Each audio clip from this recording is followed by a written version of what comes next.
जैसा कि मैंने वादा किया था कि आपको ऐसे क्वेश्चन प्रोवाइड करूंगा जो आपके एग्जाम में 100 में से 100 नंबर लाने के लिए बिल्कुल हेल्प करेगा। तो उसी में आज मैं लेकर आया हूं सेकेंड पार्ट, ताकि आप अचीव करें 100/100।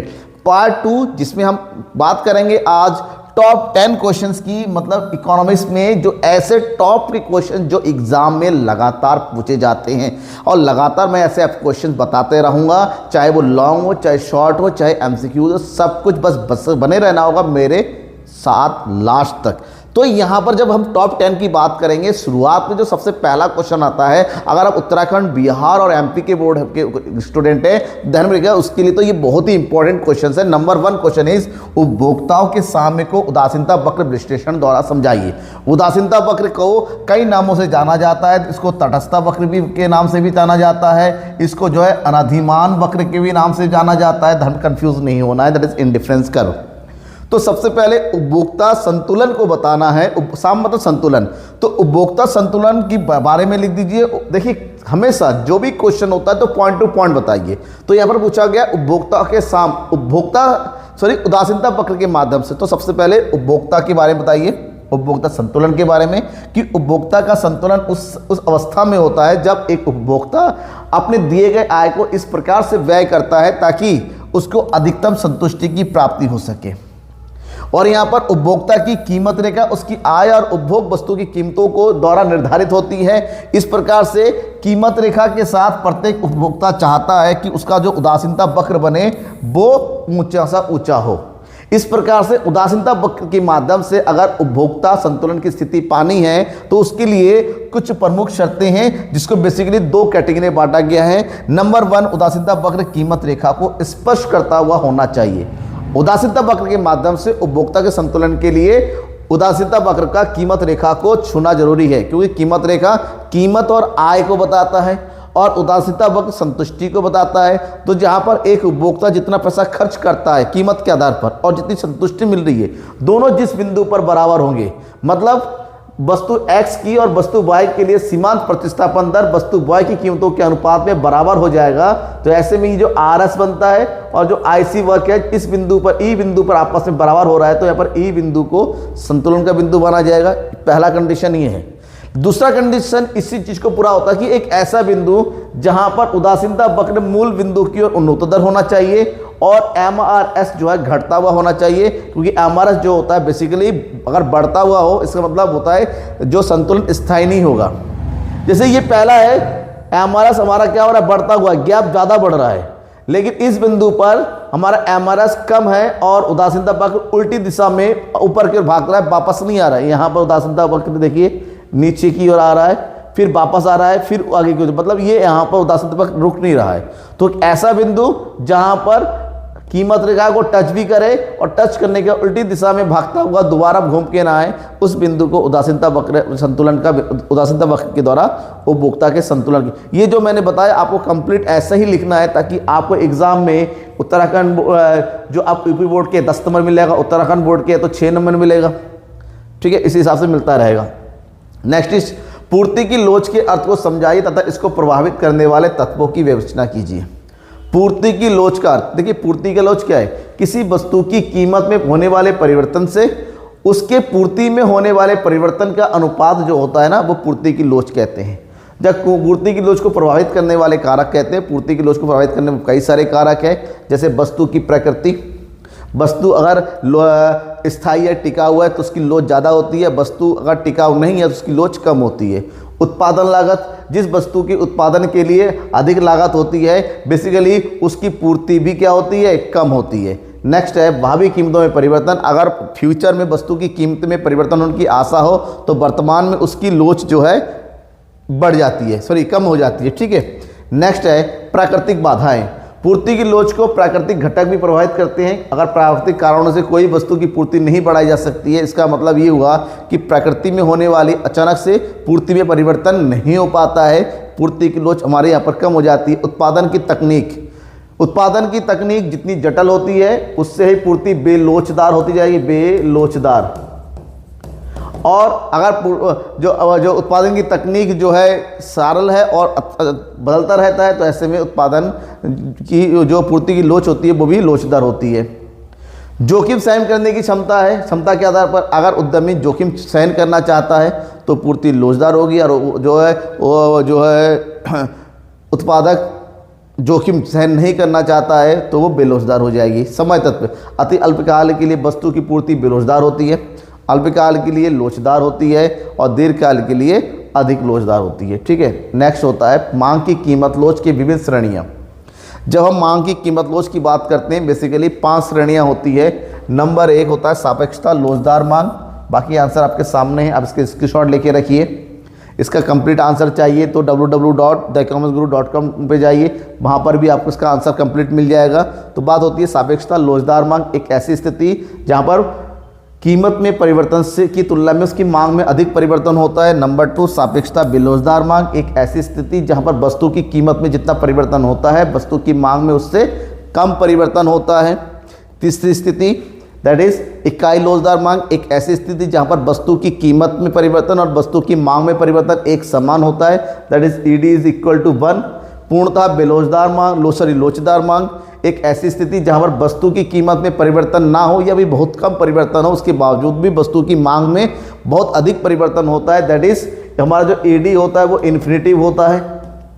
और लास्ट वन इज पूर्णतः बेलोचदार मांग, एक ऐसी स्थिति वस्तु की कीमत में परिवर्तन होने पर भी जब उसकी मांग में बिल्कुल परिवर्तन ना हो और मांग वक्र जो होता है बिल्कुल पैरेलल बन जाता है वो एक्सिस के, उस स्थिति को जो है पूर्णतः बेलोचदार मांग के नाम से जानते हैं।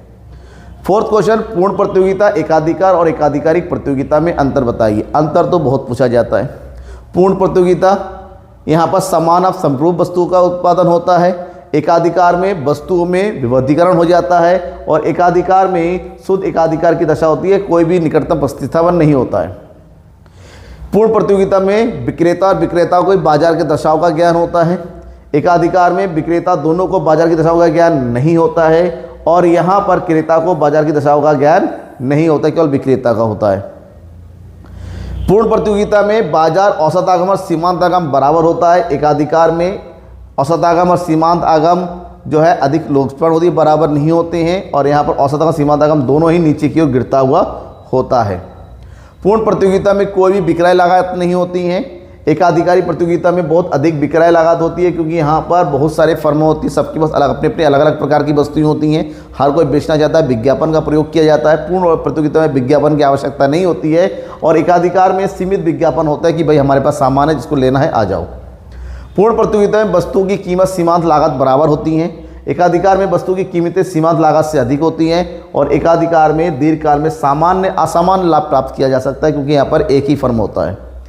यहाँ पर पूर्ण प्रतियोगिता में वस्तु की कीमतें हमेशा समान होती हैं, यहाँ पर अलग अलग प्रकार की वस्तु होती है, सही वस्तु की कीमतों में भी भिन्नता होती हैं और जहाँ पर एक ही वस्तु होती है जो कि लाभों के लिए अलग अलग उपभोक्ताओं को अलग अलग दामों पर बेचा जा सकता है। ये बेसिक डिफरेंस है, आपको ध्यान में रखना है। नेक्स्ट क्वेश्चन है क्वेश्चन नंबर 5, संतुलित बजट, बचतपूर्ण बजट और घाटे के बजट को स्पष्ट कीजिए। सबसे पहले तो ये बजट के प्रकार है। बजट, भारत में जो बजट तैयार किया जाता है और जो बजट का अर्थ बताएगा उसके आधार पर 3 प्रकार के बजट बन सकते हैं। ठीक है, लेकिन भारत में हमें सब जो है एक ही प्रकार का बजट बनता है, घाटे का बजट, लेकिन नॉर्मली 3 प्रकार के बजट होते हैं। नंबर 1 संतुलित बजट। संतुलित बजट एक ऐसा बजट होता है जहां पर सरकार को होने वाली प्राप्तियां यानी कि सरकार को होने वाली आय सरकार की होने वाले व्यय के बराबर होती है, यानी कि सरकार को जितना आय प्राप्त होता है सरकार अपने बजट के माध्यम से सब कुछ व्यय कर देती हैं, कुछ भी नहीं बचता है, तो इसको बोलते हैं संतुलित बजट। दूसरा होता है अधिशेष बजट। अधिशेष यानी कि सरप्लस बजट, अधिक का बजट। एक ऐसी स्थिति होती है जहां पर बजट की प्राप्तियां ज़्यादा होती हैं बजट के व्यय से, मतलब सरकार को अगर 100 रुपये प्राप्त हो रहा है तो सरकार केवल 80 रुपये खर्च करती है, मतलब सरकार को यहाँ पर 20 रुपये बचत रह जाता है, इसको बोलते हैं बचत का बजट या अधिशेष बजट। लास्ट है घाटे का बजट। बेसिकली जितनी भी अविकसित या विकासशील देश है, लगभग पूरे वर्ल्ड के 90% कंट्रीज घाटे का बजट ही प्रिपेयर करती है, क्योंकि घाटे के बजट एक ऐसी स्थिति होती है जहां सरकार को जितना भी आय की प्राप्तियां होती है उसके कंपेरिजन में सरकार के व्यय ज़्यादा होते हैं। यानी कि सरकार को अगर 100 रुपये इनकम हो रहा है तो सरकार जो 120 रुपये खर्च कर देती है, तो ऐसे में जो 20 रुपीज़ जो सरकार के ज़्यादा खर्चे होते हैं वो बताता है किसको, घाटे को। किसको बताता है? घाटे, इसको घाटे। और इस घाटे की पूर्ति के लिए सरकार क्या करती है? बारो करती है, लोन लेती है, यानी कर्जा लेती है, ऋण लेती है।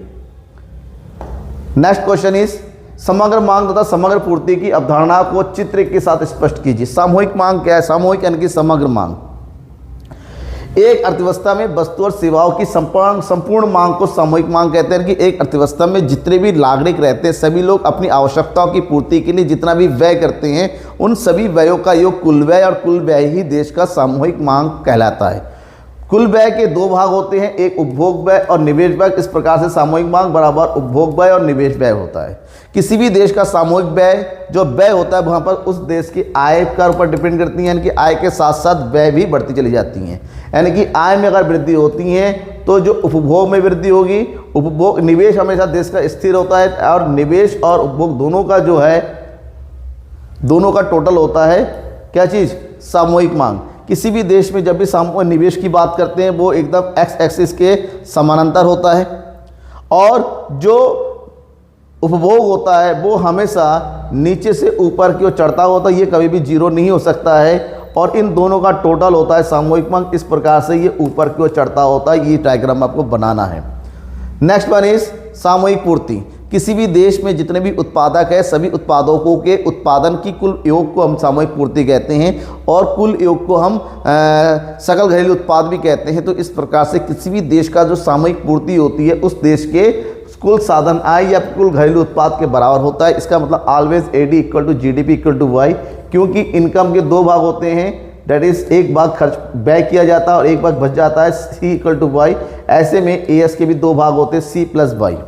इनकम के साथ साथ कंजप्शन बढ़ता चला जाता है, सेविंग भी बढ़ता हुआ चला जाएगा, और कंजप्शन और सेविंग दोनों का टोटल हमारा होता है कुल पूर्ति। इस प्रकार से जब कुल पूर्ति की बात करते हैं, कुल पूर्ति और आय हमेशा एक समान है। तो यहाँ पर हम नीचे आय को शो करते हैं, यहाँ पर हम कुल पूर्ति को शो करते हैं। दोनों बनाएंगे तो 45 डिग्री के एंगल पे ये बनता चला जाएगा AS, और 45 डिग्री बनता है, ये इस प्रकार से बनेगा। क्योंकि यहीं पर जब हम किसको बनाते हैं, उपभोग को बनाएंगे कुछ इस प्रकार से बनेगा उपभोग, दैट इज कंजप्शन, और जब सेविंग को बनाएंगे वो कुछ नीचे से चढ़ता है उस प्रकार से होता है, ये हो गया सेविंग। इन दोनों को टोटल करेंगे तब बनेगा हमारा एग्रीगेट सप्लाई, यानी कि सामूहिक पूर्ति। कुछ क्वेश्चन कभी कभी न्यूमेरिकल टाइप में पूछा जाता है, खासकर उत्तराखंड बोर्ड में। जैसे यहाँ पर क्वेश्चन है, निम्न आंकड़ों से साधन लागत पर शुद्ध मूल्य वृद्धि की गणना कीजिए। साधन लागत पर शुद्ध मूल्य वृद्धि को शॉर्टकट में बोला जाता है NVAFC, जिसको दूसरे नाम से हम क्या जानते हैं, NDPFC, यानी कि इसी को हम किस नाम से जानते हैं, घरेलू आय के रूप में।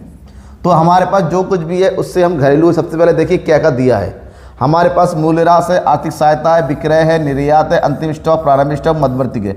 जब हमारे पास विक्रय है, अंतिम स्टॉक दे रखा है, मूल्यह्रास दे रखा है, मध्यवर्ती क्रय दे रखा है, इसका मतलब ये उत्पाद विधि है। और उत्पाद विधि में हमेशा सबसे पहले हमें निकाला जाता है GVAMP, जिसका फार्मूला होता है क्या चीज़, जिसका फार्मूला होता है सेल्स यानी कि विक्रय प्लस स्टॉक में परिवर्तन, स्टॉक में परिवर्तन, जिसमें माइनस कर देते हैं मध्यवर्ती मूल्य, मध्यवर्ती मूल्य। यहाँ पर विक्रय हमारे पास कितना दे रखा है बेटा, देखो विक्रय दे रखा है 800, स्टॉक में परिवर्तन के अंतिम स्टॉक माइनस प्रारंभिक स्टॉक, दैट इज 20 माइनस 50, और मध्यवर्ती मूल्य कितना दे रखा है 500। तो ये हो गया हमारे पास 800, 20 माइनस 50 यानी कि माइनस 30, तो ये हो जाएगा माइनस का 530। तो घटा देंगे तो कितना जाएगा 0, 7, यहाँ पर बचा 7 में से 5 गया 270। ये हो गया हमारा सकल घरेलू उत्पाद। जैसे सकल घरेलू उत्पाद हमसे पूछा गया NVAFC, तो हम निकालेंगे यहाँ पर NVAFC, जिसका फार्मूला होता है GDPMP, जिसमें से माइनस कर देंगे हम क्या चीज़, जिसमें से माइनस कर देंगे शुद्ध अप्रत्यक्ष कर को NIT, और माइनस कर देंगे हम किसको, मूल्यह्रास के मूल्य को। तो GDP हमने निकाल लिया, कितना आया 270। एक बार कैलकुलेशन देख लीजिएगा, कोई डाउट है जरूर बताइएगा, ठीक है। NIT यानी कि NIT मतलब क्या होता है, आर्थिक सहायता, जिसमें से हम सब्सिडीज़ को घटा देते हैं, किसमें से, अप्रत्यक्ष कर से। अप्रत्यक्ष कर दिया नहीं है, केवल आर्थिक सहायता है जो घटाते हैं, तो प्लस माइनस माइनस माइनस क्या हो जाता है, प्लस हो जाता है। तो ये हो जाएगा 40, और मूल्यह्रास दे रखा है 30, तो ये हो गया हमारे पास 310 माइनस 30, तो हमारा आंसर कितना आ रहा है, दैट इज 280। ऊपर दे रखा है करोड़ में, यहाँ पर करोड़ लिखिए, ये हो गया रुपए का साइन, ये हमारा आंसर हो गया। नेक्स्ट क्वेश्चन है आय प्रवाह के चक्रीय स्वभाव की व्याख्या कीजिए। आय के चक्रीय प्रवाह को बताना है। किसी भी देश में उत्पादन, आय और व्यय, इन तीनों का एक ऐसा चक्र बनता है जिसका कोई ना अंत होता है ना कोई आदि होता है। तो ऐसे चक्र को हम चक्रीय प्रवाह के नाम से जानते हैं, क्योंकि उत्पादन के लिए साधनों की आवश्यकता होती है। साधन प्राप्त होते हैं किससे? घरेलू क्षेत्र से। घरेलू क्षेत्र को उन साधनों के बदले में साधन आय की प्राप्ति होती है। जैसे ही घरेलू क्षेत्र को आय प्राप्त होता है, वो अपनी जरूरतों के ऊपर वो व्यय करता है, और व्यय करता है वस्तु और सेवा पर, जिसका उत्पादन उत्पादकों को करना पड़ता है। इस प्रकार से एक सर्किल सा जन्म लेता है। जैसे उत्पादन आय को, आय व्यय को, फिर व्यय उत्पादन को जन्म करता है। तो इसमें उत्पादन, आय और व्यय के एक चक्राकार प्रवाह का बन जाना ही आय का चक्रीय प्रवाह बनता है। किसी भी देश में आय के चक्रीय प्रवाह के कई सारे मॉडल होते हैं। बेसिकली जब हम बात करते हैं चक्रीय प्रवाह की, कोई मॉडल नहीं दे रखा है, दो क्षेत्रीय मॉडल की बात करते हैं, जहाँ परिवारों के द्वारा सबसे पहले जो है व्यावसायिक फर्म श्रम, भूमि, पूंजी और उद्यमी का प्रयोग करते हैं और उत्पादन करते हैं वस्तु और सेवाओं का, जिसको विक्रय किया जाता है परिवारों को। परिवारों को उन साधनों के बदले में उनको मजदूरी, लगान, ब्याज और लाभ का भुगतान किया जाता है, और परिवारों के द्वारा इनको उपभोग व्यय किया जाता है मनी के रूप में। तो इस प्रकार से दो क्षेत्रों का, परिवार और फर्मों के बीच में जो आय और व्यय, साधनों का और वस्तुओं का जो ट्रांजैक्शन होता है, उसे हम क्या बोलते हैं? उसको हम बोलते हैं आय के चक्रीय प्रवाह। नेक्स्ट है फर्मों के एक स्थिर संख्या के होने पर पूर्ण प्रतिस्पर्धा बाजार में कीमत का निर्धारण किस प्रकार से होता है। मतलब साफ पूछा गया है आपसे कि पूर्ण प्रतिस्पर्धा में एक बाजार में वस्तु का कीमत का निर्धारण कैसे होता है। पूर्ण प्रतियोगिता, ये क्वेश्चन जो है 100% एग्जाम में बहुत ज़्यादा पूछा जाता है, इस बार भी आने के चांस है। प्रोफेसर मार्शल ने कहा है कि पूर्ण प्रतियोगिता की स्थिति में किसी भी वस्तु की कीमत निर्धारण के लिए उत्पादक पक्ष और उपभोक्ता पक्ष दोनों का आवश्यक है। उत्पादन पक्ष वस्तुओं का पूर्ति करता है, उपभोक्ता बस मांग करता है। तो एक ऐसी कीमत जिस पर एक उपभोक्ता खरीदने के लिए और एक उत्पादक बेचने के लिए तैयार होता है, उस बिंदु पर संतुलन कीमत निर्धारित होता है। तो एक ऐसा बिंदु जहां पर वस्तु की मांग और वस्तु की पूर्ति आपस में बराबर होती है, जिस कीमत ये दोनों आपस में बराबर हो जाती है, उसी कीमत को हम संतुलन कीमत के नाम से जानते हैं। तो ऐसे में उदाहरण भी देना होता है, जैसे वस्तु की कीमत बढ़ती चली जाती है तो वस्तु की मांग घटती चली जाती है, वस्तु की पूर्ति भी। लेकिन एक ऐसा कीमत जहाँ पर मांग और पूर्ति दोनों आपस में बराबर हो जाए, दैट इज AD = AS, इसी कीमत को हम जो है क्या बोलते हैं? संतुलन कीमत बोलते हैं। तो यहाँ पर संतुलित कीमत क्या है? संतुलित कीमत है ₹6।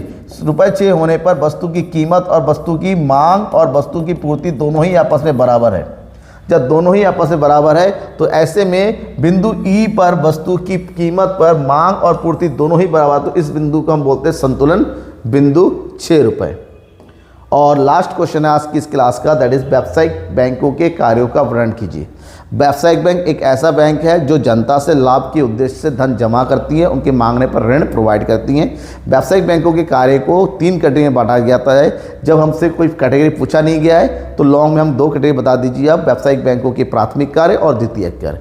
व्यावसायिक बैंकों के प्राथमिक कार्य में 3 कार्य कहा जाता है। एक व्यावसायिक बैंक का जमा स्वीकार करना, दूसरा व्यापारिक बैंकों के द्वारा ऋण देना, और तीसरा होता है व्यापारिक बैंकों के द्वारा साख का निर्माण करना।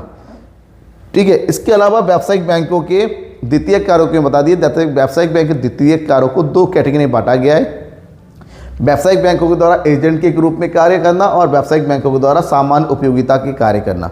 एजेंट के रूप में कार्य करना, लोग अपने ग्राहकों के लिए विभिन्न मदों का एकत्रित करना, उनका भुगतान करना, जैसे फीस एकत्रित करना, ठीक है ना, उसका भुगतान करना, अपने ग्राहकों के आदेश पर प्रतिभूतियों को खरीदना या बेचना, धन को यानी कि पैसे को एक जगह से दूसरी जगह पर स्थानांतरित करना, ग्राहकों के लिए ट्रस्टी का, प्रबंधक का कार्य करना और विदेशी मुद्रा का क्रय करना, ये व्यापारिक बैंकों का कार्य होता है एजेंट के रूप में। इन कार्यों के बदले में वो एक कमीशन चार्ज करती है। लेकिन नॉर्मली व्यापारिक बैंकों का अपने सभी ग्राहकों के लिए एक समान रूप से जो कार्य किया जाता है क्योंकि सामान उपयोगिता वाले कार्य करते हैं, जैसे एटीएम कार्ड देना, लॉकर सुविधा देना, क्रेडिट कार्ड देना, व्यावसायिक सूचनाओं का प्रबंधन करना, ये सब चीज़ें व्यापारिक बैंकों की। इसके अलावा और भी कई सारे क्वेश्चन हैं जो आपके एग्जाम के लिए बहुत ज़्यादा इंपॉर्टेंट है, उसको मैं लेके आऊँगा पार्ट 3 में। इसी तरह से कई सारे पार्ट जिससे आपको हर एक क्वेश्चन मिल जाए, क्योंकि केवल 4-5 क्वेश्चन तैयार करके जाएंगे आप सोचेंगे इससे में आएगा, ऐसा गलत है। मैं केवल 10 क्वेश्चन बता दूं और मैं को यही इंपॉर्टेंट है और इसी में से एग्जाम में आएंगे, वो गलत है। ऐसे कई सारे क्वेश्चन हैं जो कई बार रिपीट तो हुए, लेकिन कुछ क्वेश्चन ऐसे होते हैं जो रिपीट कम होते हैं, लेकिन फिर भी हमें उनको पढ़ना है। तो मैं ऐसे ही आपको पूरे क्वेश्चन का एक ऐसा सीरीज देने वाला हूं जिसमें आपको ऐसे क्वेश्चन मिल जाए कि इस पूरी सीरीज से ही एग्जाम में आ जाए। तो वो सारे क्वेश्चन कैसे पता चलेगा विद आंसर, वो आपको लगातार जब मुझसे बने रहेंगे, इस सीरीज का बने रहेंगे। और हाँ भाई, कंजूसी मत करो शेयर करने में, ताकि आपके दोस्तों को भी पता चल जाए इंपॉर्टेंट क्वेश्चन कौन कौन से। तो इससे पहले वीडियो मैंने 8 क्वेश्चन बताए थे, आज मैंने आपको 10 क्वेश्चन बताए, टोटल हो गए 18 क्वेश्चन। गिनते रहिए, ऐसे ही कुछ क्वेश्चन और होंगे जो आपके लिए इंपॉर्टेंट है। तब तक के लिए थैंक यू एंड बाय।